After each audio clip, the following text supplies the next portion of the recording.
I'm back with some less than 60 miles in this scenario called Spearhead, and we have done the Soviet, or the Warsaw Pact part of turn 3, the midday turn on day 1, and I thought I was doing a really bad job with the Russians. I probably still am, but I think I'm about to do a really equally poor job with the Americans, so it's all going to even out.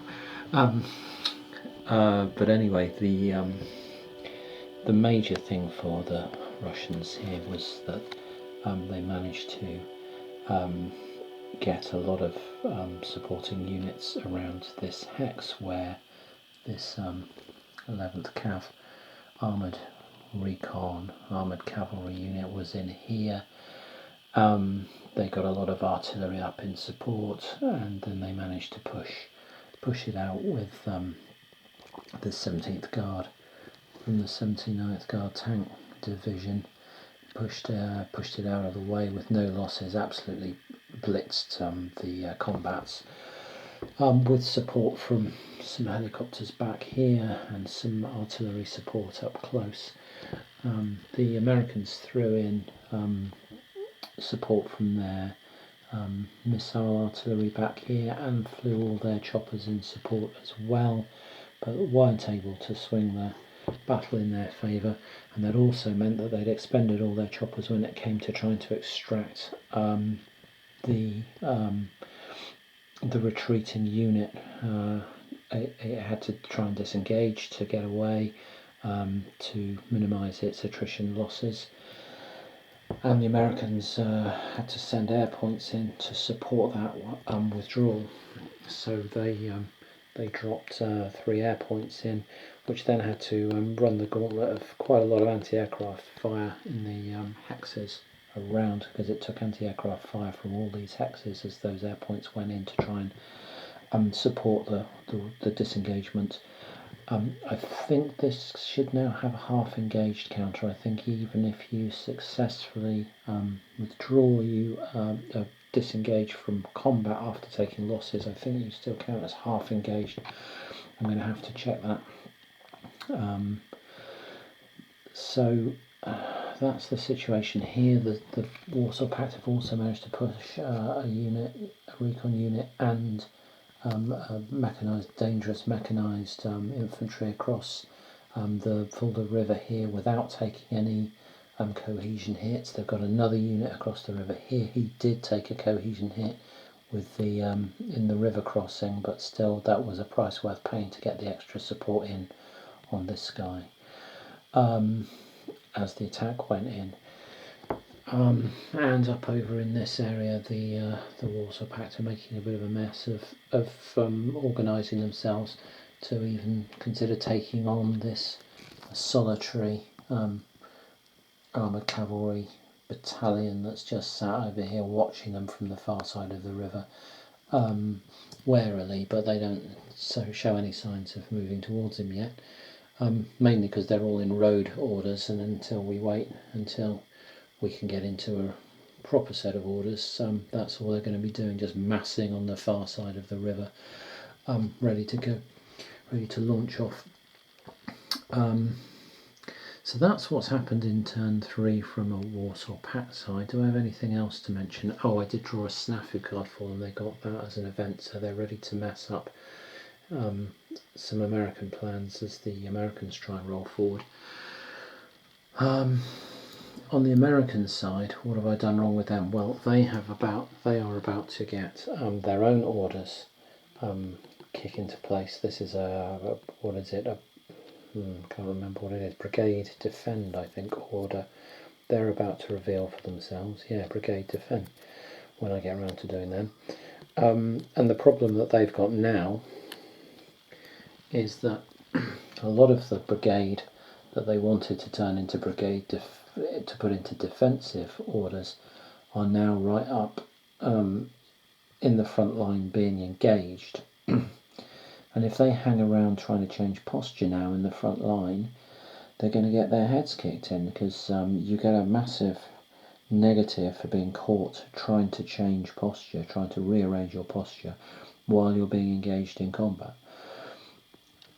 And so what's in the backup line is, well, I suppose this, and there's some artillery and stuff back here, but the American plan was to have this stuff kind of set and withdrawn back slightly and then be changing its posture as the Russians move up to them. And the fact the Russians have captured this bridge and got across the river and pushed across the river here rather quicker than expected now means that this isn't going to be an easy transition into a defence. So it's good that they've got the defensive order to try and sort some of this stuff out, but yeah, it's not a straightforward process trying to get their troops forward and then arrange them in good defensive, positions and sensible sort of locations when you're being pressured by the enemy like this. And they've slightly mistimed this order, much the same way as the Russians have mistimed this whole order farce over here. And so they've got problems of their own, trying to work out how to arrange a defence with a defensive order that's coming in now before some of them are ready to defend and after the others are ready to defend. For these guys it's too late, and for these guys it's too early, and they've got to make the best of those orders as they can now. So that's the situation in turn 3. I'm really enjoying this game. I'm super enjoying it. It's so thought-provoking, it's so interesting, it's so detailed. This combat in here took me about 10 minutes to work through all the nuances of it, throwing in the support, all the modifiers for terrain and obstacles, and then all the support, and then all the air and all the helicopters, and then all the anti-aircraft fire, and then the electronic warfare going in to modify what people had thrown in, and then all the other modifiers from other supporting units and reconnaissance units and weather and everything. It is an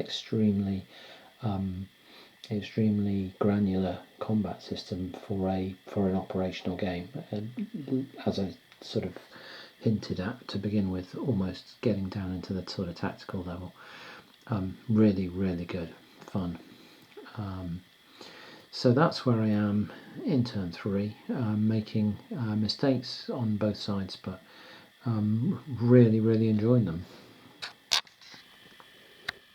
I've just finished the Warsaw Pact portion of the 3 p.m. turn, the hour 15 turn, which is turn 4, I believe. 1, 2, 3. Yes, turn 4.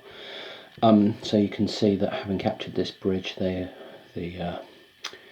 Warsaw Pact have been able to push a fair distance across now, forcing these screening forces back with repeated attacks from these sort of armoured spearhead units, presumably the ones that give the scenario its name. So they have pushed these back, and these guys have both taken cohesion or attrition point losses. This 9-6 just took an attrition point loss and can't mitigate it with a retreat. So that's a little annoying for the Warsaw Pact, but it was bound to happen sooner or later.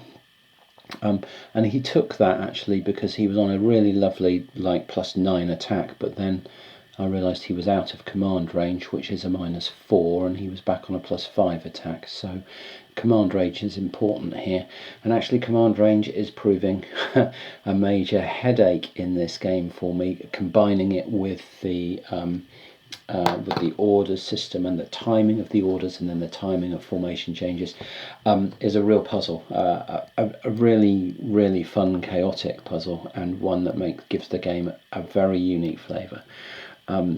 So up over here, I feel that this Russian motorised infantry division, the 15th Guard, 39th Guard motorised infantry division, this has pretty much got it right. They've reached a staging point. They've got orders coming in next turn. They've got their HQ there with a range of 3. That HQ is going to be able to issue orders to this group here, this is a different formation that needs to get back over here with his actual unit. But this group here are all going to be able to take orders thanks to that divisional command and sort themselves out ready for a cross over the river and a push down here. Great. On this side, I made another calamitous error with the NATO US forces. This they were the actual frontline forces. You can see armour there, backed up with artillery. You've got armour there, and I think infantry. Yeah, mechanised infantry under here. Great. They're all in road movement, I think, something like that. Oh, no, they're in screening, maybe screening and road movement. They need this HQ to give them orders. Well, this HQ is going to be out of range to do that, and I was planning to move it up and then issue the orders, which they've got coming in next turn. Only flipping to move will massively reduce his command range. It'll halve it from 6 to 3, and he then won't have the movement points. I've checked it. To issue orders to these units here, so these are going to end up staying in screen. So we're going to have to knock these armour into some sort of fighting formation and pull these back and redo the whole exercise again. Oh, and it doesn't look ideal. It's not how I would have done it if I'd actually had a better plan. So yeah, the US NATO side managing to make a bit of a haulix of all this at the moment, and equally last turn was a bit strange for the US because they had a brigade HQ down here able to give orders, and they didn't want to give orders to stuff that was sort of engaged on the front line and just give extra bonuses to the attacker, so they didn't want to do that. So all the stuff around him that he gave orders to was then changing formation and didn't have any movement points and had to stay still. So they've been kind of locked in place for a turn, apart from up here where they've moved out of command range of their HQ and now have to sort that mess out. So I've made mistakes with the Soviet Warsaw Pact side. I've made mistakes up here. I've slowed them right down, I think, in the way that I've conducted this operation with this division. But I've also been making pretty interesting mistakes on the NATO side as well. And all that is not to moan about the game in the slightest. It is really actually good to have a game where you're looking at it going, oh, you know, I've really messed that up. I could do that so much better if I just got my orders and my timing and my sequencing and my positioning better. I can see how I could do things well in this game, perhaps, yeah, you end up with this fluid and exciting game of trying to seize opportunities, and it's really interesting. And on that front, talking about opportunities, I'm now assuming, having run through a few combats, that this group down here will comfortably kick what's left of this armoured cavalry battalion out of its way, and has then got quite a lot of open space to kind of push into down here, and the US really have to wonder how they're going to stop that from happening. So they need a bit of a plan to cover this wide open area down here. Admittedly, it doesn't have a road running through it, but it does look enticing to this big tough armoured group here to come charging down this way and open up an attack into them from the north side of this minor river here. So that's a bit of a worry for them, as well as how they're sort of shoring up the centre and how they sort out their command cock up here. Yeah, so we've got a very interesting, fluid situation with lots of mistakes being made, chaotic mistakes being made, and I'm really enjoying it.